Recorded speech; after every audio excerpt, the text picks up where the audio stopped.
ఈ ఉదయమున నీవు ఎవ్వరినీ కలుసుకొనక ముందు ప్రభువును కలుసుకో.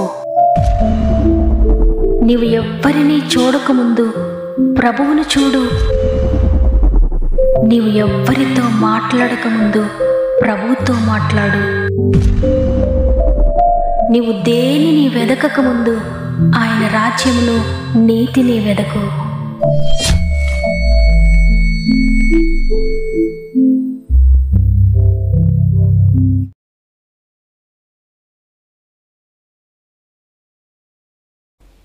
Praise the lord. ఈ ఉదయకాలమున గాడ్ ఫస్ట్ అనే వాగ్దాన కార్యక్రమానికి హృదయపూర్వకంగా మిమ్ములను మీ కుటుంబాలను మరొకసారి ప్రేమతో ఆహ్వానిస్తూ ప్రభు నామములో నా యొక్క ప్రత్యేకమైన శుభములు మీ అందరికీ తెలియజేస్తూ ఉన్నాను. దేవుడు తన కృపను బట్టి గతించిన వారమంతా మనతో ఉండి తన రెక్కల చాటున మనలను మన కుటుంబాలను భద్రపరిచి మరి ఒక నూతన వారంలోకి ప్రవేశపెట్టారు. అనేక వారములు, అనేక దినములు, అనేక నెలలు, అనేక సంవత్సరాలు మనకు అనుగ్రహిస్తూ మన జీవితకాలను పొడిగిస్తూ అనేక అవకాశాలు మనకు అనుగ్రహిస్తూ ఉన్నారు. ఇంతగా మనల్ని ప్రేమిస్తూ, ఇంతగా మనపై కృప చూపిస్తూ ప్రతిరోజు ఉదయాన్నే తన ప్రేమ కలిగిన మాటను మన గృహాలకు పంపిస్తూ తన వాక్కు ద్వారా మన గృహాల్లో అడుగు పెడుతూ ఉన్నారు. కాబట్టి ఇంతగా ప్రేమిస్తున్న ప్రభు కొరకు ఇకనైనా నమ్మకంగా జీవిద్దాం. ఆయన అడుగుజాడల్లో నడుద్దాం. ఆయనకు మహిమ తెచ్చే వారంగా ఉందాం. ఆయన కొరకు ఎవరైతే నమ్మకంగా జీవిస్తారో తప్పకుండా దేవుడు వారిని కూడా నమ్మకంగా ముందుకు నడిపిస్తాడు. నమ్మకమైన కార్యాలు వారి జీవితంలో జరిగిస్తాడు. అందువల్ల ఏ పరిస్థితుల్లో ఉన్నా భయపడక దేవుని వైపు మాత్రమే చూస్తూ ముందుకు సాగండి. అదేవిధంగా మీలో ఇంకెవరికైనా ప్రేయర్ రిక్వెస్ట్ ఉంటే కామెంట్స్ రూపంలో తప్పక నాకు తెలియచేయండి. మీ కామెంట్స్ అన్నీ చదువుతున్నాను. మీ అందరి కొరకు భారం కలిగి ప్రార్థిస్తున్నాం.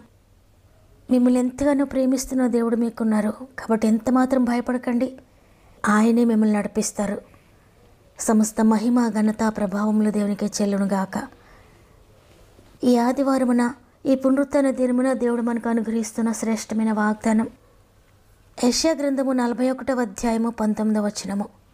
అరణ్యమును నీటి మడుగుగాను, ఎండిన నేలను నీటి బుగ్గలుగాను చేసేదను. ఆమేన్. ఈరోజు ఈ వాగ్దానాన్ని వింటున్న ప్రియ దేవుని బిడ్డలారా, దేవుడు ఈరోజు నీతో మాట్లాడుతున్న మాట, ఎండిపోయిన నీ జీవితాన్ని తిరిగి బాగు చేస్తానని. అరణ్యంలో ఎంత దూరం చూచినా, ఎటువైపు చూచినా నీరు ఎక్కడ కనిపించదు. అంతా కూడా పిచ్చి మొక్కలు, ముండ్ల పొదలతో నిండిపోయి ఉంటుంది. నీరు ఎక్కడ దొరుకుతుందో కూడా తెలియని అటువంటి ప్రదేశంలో అరణ్యమును నీటి మడుగగా చేస్తానని, ఎండిన నేలను నీటి బుగ్గలుగా చేస్తానని దేవుడు వాగ్దానం చేస్తున్నాడు. నిజమే. ఆయన గనుక నీ జీవితంలో పూనుకుంటే, ఆయన గనుక నీ జీవితాన్ని బాగు చేయాలనుకుంటే, నీ జీవితం ఎండిపోయిన పరిస్థితిలో ఉన్నా, ఎక్కడ నీటి చుక్క కూడా దొరకని స్థితిలో, అంటే ఎటువంటి పరిస్థితి కూడా నీ జీవితంలో లేకపోయినా దానిని కూడా బాగు చేయగలిగిన శక్తి దేవునికి ఉంది. దేవుని యొక్క శక్తిని మనం చదువుకుంటున్నాం. దేవుని శక్తిని అనేకసార్లు మనం రుచి చూచిన వారమే. అయినప్పటికీ కొన్ని సందర్భాల్లో నిరీక్షణకు ఆధారం లేని అతి దారుణమైన పరిస్థితులు మనకు ఎదురైనప్పుడు ఆ సమయంలో విశ్వాసం కలిగి ప్రార్థించలేము, వాక్యం చదవలేము.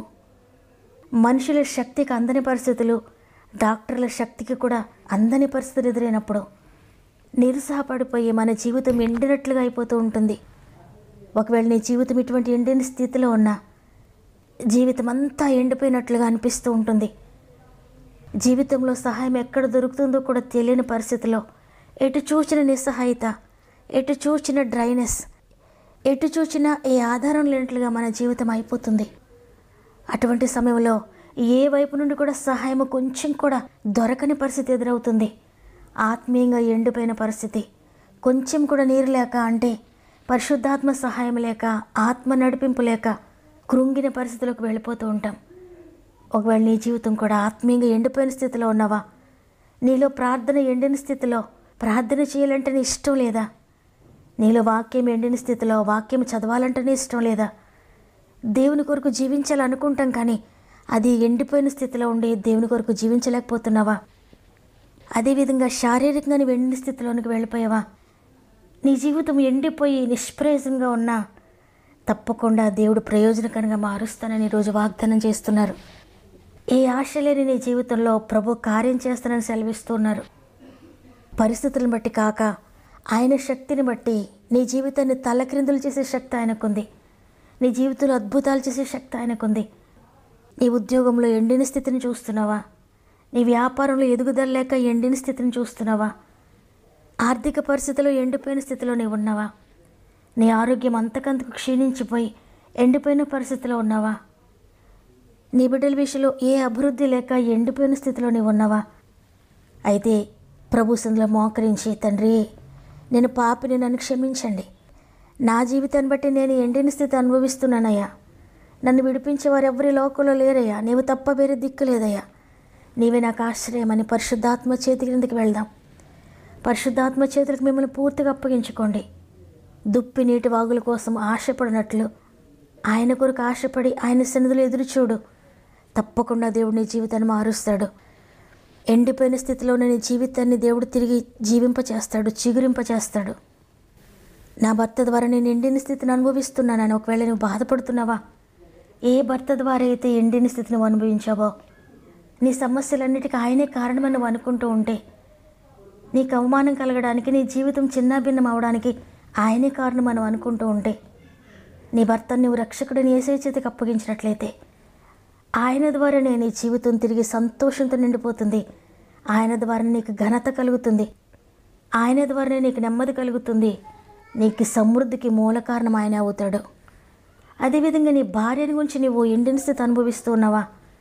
ఏ భార్య అయితే నీ అశాంతికి, నీకు నెమ్మది లేకపోవడానికి కారణం అనుకుంటున్నావో, ఏ భార్య అయితే నీ ఆర్థిక సమస్యలన్నిటికీ మూల కారణం అనుకుంటున్నావో, నీ కుటుంబం చితికిపోవడానికి కారణం ఎవరైతే అనుకుంటున్నావో, ఆమెను సృష్టికర్త చేతులకు అప్పగించు.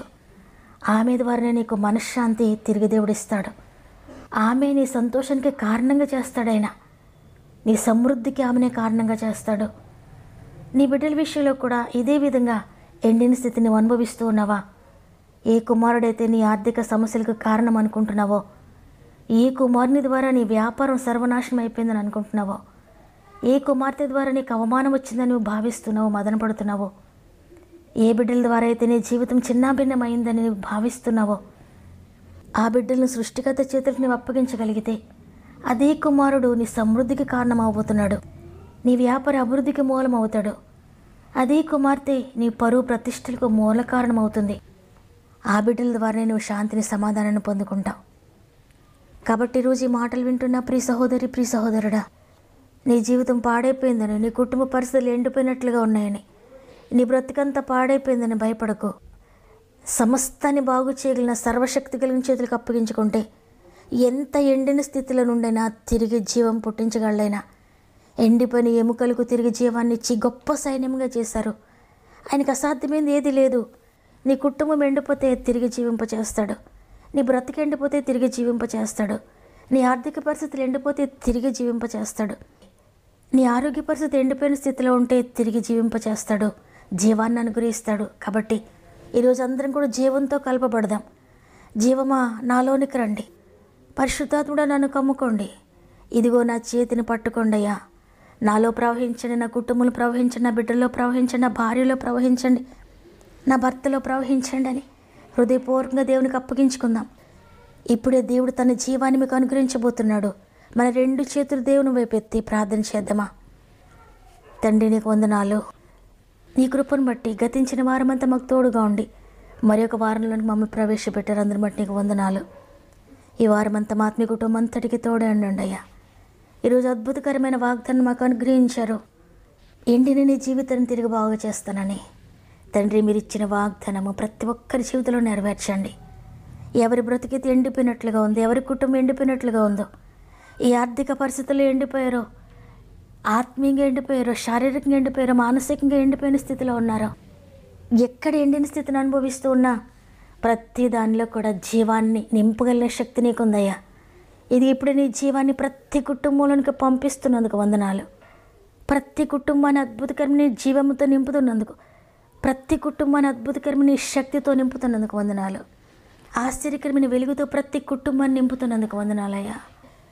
ఎన్ని కుటుంబాలు చీకటిలో ఉన్నారో, దుఃఖంతో ఉన్నారో, వారు ఎండిన స్థితిని బట్టి ఏడుస్తూ ఉన్నారో, అనేక సంవత్సరాలుగా ఎండిన స్థితి అనుభవిస్తూ ఉన్నారో, తరతరాలుగా ఎండిన స్థితి అనేటువంటి కరుస వారిని వేధిస్తూ ఉందో, పరిశుద్ధాత్ముడా ప్రతి కర్షకు నజరేయుడైన యేసు నామములో శపిస్తూ ఉన్నాను. ప్రతి ఎండిన స్థితి నుండి విడుదల పొందుకోవాలని యేసు నామములో ప్రకటిస్తున్నాను. ప్రతి జీవితంలో జీవము కలుగును గాక, ప్రతి ఇంటిలో జీవము కలుగును గాక. ఎంతమంది బెడ్ పై ఉన్నారో అనారోగ్యంతో ఈ జీవంతో నింపండి అయ్యా. ఆరోగ్యం ఎండిపోయిన స్థితిలో ఉంటే తిరిగి జీవింపచేయగలిగిన శక్తి నీకుంది. ఎండిన ఎముకలను గొప్ప సైన్యంగా మార్చిన దేవ, ఎండిపోయిన ఎముకలను తిరిగి జీవింపచేసిన నీకు అసాధ్యమైనది ఏది లేదు తండ్రి. ఎంత ఎండిపోయిన ఎముకల్లాగా అయిపోయినా తిరిగి జీవింపచేయగలవు, తిరిగి బ్రతికించగలవు. బ్రతికించే చేతులకు ప్రతి ఒక్కరిని అప్పగించుకుంటున్నానయ్యా. బ్రతికి ఉన్నవాడా ప్రతి జీవితంలో కూడా తిరిగి బ్రతికించండి. ప్రతి ఒక్కరిని కూడా తిరిగి జీవింపచేస్తున్నారని నమ్ముతున్నాను. ఆత్మీయంగా పడిపోయిన వారిని లేవనెత్తండి, ఆర్థికంగా పడిపోయిన వారిని లేవనెత్తండి, మానసికంగా నలిగిపోతున్న వారిని లేవనెత్తండి అయ్యా. అప్పుల్లో ఉన్న వారిని లేవనెత్తండి తండ్రి. అనారోగ్యంతో ఉన్న వారిని ముట్టండి నాయన, స్వస్థపరచండి. కోర్టు కేసెస్ నుండి విడిపిస్తున్నందుకు వందనాలు. కుటుంబ కలతల నుండి విడిపిస్తున్నందుకు వందనాలయ్యా. పాడైపోయిన ప్రతి కుటుంబాన్ని తిరిగి బాగు చేయండి. వ్యాపారంలో అభివృద్ధి చేయండి తండ్రి. వ్యవసాయంలో దీవించండి అయ్యా. పాడి పంటలు దీవించండి తండ్రి. స్వంత గృహాలు లేని బిడ్డలందరికీ చక్కటి గృహాలు మీరు దయచేస్తున్నారని నమ్ముతున్నాను. చదువుకుంటున్న బిడ్డలందరికీ తోడే ఉండండి. ఎగ్జామ్స్ రాస్తున్న బిడ్డలందరికీ తోడే ఉండండి. ఎవరైనా ఇంటర్వ్యూస్కి వెళ్తూ ఉంటే అద్భుతమైన విజయం దయచేయండి. గర్భఫలం లేని ప్రతి బిడ్డను ముట్టండి అయినా అద్భుతం జరిగించండి. వివాహాలు కాని ప్రతి బిడ్డ జీవితంలో అద్భుత కార్యం మీరు జరిగిస్తున్నారని నమ్ముతున్నాను. ఈరోజు ప్రత్యేకంగా పుట్టినరోజులు, పెండ్లి రోజు జరుపుకున్న వారందరినీ చేతులకు అప్పగిస్తున్నాను. సంవత్సరం అంతా తోడుగా ఉండి నడిపించండి. ఈ దినం ప్రారంభిస్తూ ఉండే రోజంతా మా ఆత్మీయ కుటుంబం అంతటికీ తోడండి. ప్రతి పరిస్థితిని కూడా మార్చి ఆశ్చర్యకరంగా ప్రతి ఎండిన స్థితి నుండి విడిపించి అద్భుతకరమైన భవిష్యత్తు దయచేస్తున్నారని నమ్మి నీకు స్తుతులు చెల్లిస్తూ యేసయ్య పరిశుద్ధమైన నామములో అడిగి వేడుకుంటున్నాను తండ్రి, ఆమేన్.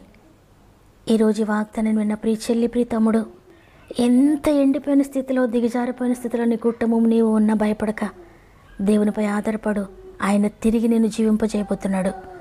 ఈ వాగ్దానం నా కొరకే అన్న వారందరూ కూడా విశ్వసించి ఆమెను కామెంట్ చేయండి. లైక్ చేయడం, షేర్ చేయడం మర్చిపోకండి. ప్రతిరోజు వాగ్దానాన్ని వింటూ, వాగ్దానాన్ని ప్రతిరోజు లైక్ చేస్తూ, అనేక మందికి షేర్ చేస్తూ ప్రభు పరిచర్యలో పాలు పొందుతున్న మిమ్ములు, మీ కుటుంబాలను దేవుడు అత్యధికంగా దీవించి ఆశీర్వదించునుగాక. దేవుని చిత్తమైతే తిరిగి రేపు అందరం కలిసి ఆయనను స్తుతిందాం.